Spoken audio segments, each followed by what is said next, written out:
সাবেক প্রধানমন্ত্রী কিন্তু আনকাইন্ড অফ সাইকো হয়ে গেছে।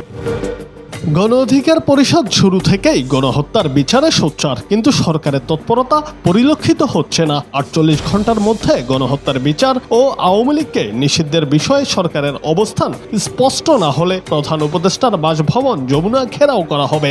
আমাদের স্পষ্ট কথা, আওয়ামী লীগের সাথে যারা পীড়িত করবে ওদের বাংলাদেশে রাজনীতি করতে দেওয়া হবে না। আমি ডক্টর ইউনূসকে বলবো, একপাক্ষিক আচরণ করলে আপনার অবস্থা হবে ফখরুদ্দিন মইনুদ্দিনের মতো। বুধবার গণ অধিকার পরিষদের কেন্দ্রীয় কার্যালয় আল রাজি কমপ্লেক্সের সামনে অনুষ্ঠিত বিক্ষোভ সমাবেশে এসব কথা বলেন সাধারণ সম্পাদক মোহাম্মদ রাশেদ খান। তিনি বলেন, আওয়ামী লীগ যে পাপ করেছে ওরা কোনো ক্ষমা পেতে পারে না। শেখ হাসিনাকে ভারত থেকে ফিরিয়ে এনে ফাঁসিতে ঝোলাতে হবে। আওয়ামী লীগের সঙ্গে সহানুভূতি দেখানো মানে শহীদের রক্তের সঙ্গে বেইমানি করা। এই বেইমানি যারা করবে তাদের অবস্থাও আওয়ামী লীগের মতো হবে। আওয়ামী লীগের কোনো ক্ষমা চলবে না।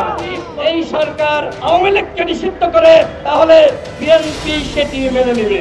তিনি আরো বলেন, রাষ্ট্র সংস্কার করতে বিপ্লবী উপদেষ্টার দরকার, কিন্তু এই উপদেষ্টাদের অধিকাংশই সুশীল, তাই তাদের কাছে রাষ্ট্র সংস্কার প্রত্যাশা করি না। ইতিমধ্যে তাদের ব্যর্থতা পরিলক্ষিত হয়েছে।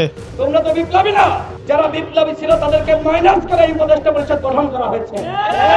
যদি বিপ্লবী হতো তাহলে ক্ষমতায় বসার সাথে সাথে শপথ নেওয়ার পর তারা ঘোষণা দিত বাংলাদেশে আর আওয়ামী লীগের রাজনীতি থাকবে না। রাশেদ খান বলেন, দল গঠন করবেন, শুভকামনা রইল। দল গঠন করতে চাইলে উপদেষ্টাদের পদত্যাগ করতে হবে, কিন্তু আওয়ামী লীগের বিচার ও নিষিদ্ধের আগে পদত্যাগ জনগণ মানবে না। এসব করলে জাতি বিশাল সংকটে পড়বে। আপনারা যদি দল গঠন করতে চান তাহলে সবার আগে আপনাদেরকে পদত্যাগ করতে হবে। আপনারা দল গঠন করেন, আমরা চাই, তবে পদত্যাগ করে দল গঠন করতে হবে। 6 মাসে কি করেছ তার জবাব দিতে আমরা চাইতে পারি না।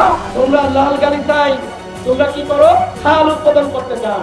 5 আগস্ট পদত্যাগ করে ভারতে পালিয়ে গেছেন বাংলাদেশের সাবেক প্রধানমন্ত্রী শেখ হাসিনা। এরপর নির্বিচারে হত্যা, হামলা সহ নানা অভিযোগ এনে নিষিদ্ধ করা হয়েছে ছাত্রলীগকে। তার ওই ধারাবাহিকতায় আওয়ামী লীগকেও নিষিদ্ধের দাবি উঠেছে। এবার দলটিকে নিষিদ্ধের জন্য সময় নির্ধারণ করে দেওয়া হলো। এই সরকার আওয়ামী লীগের সাথে আপোষ করেছে, ঘোষণা দিয়ে কর্মসূচি পালন করছে।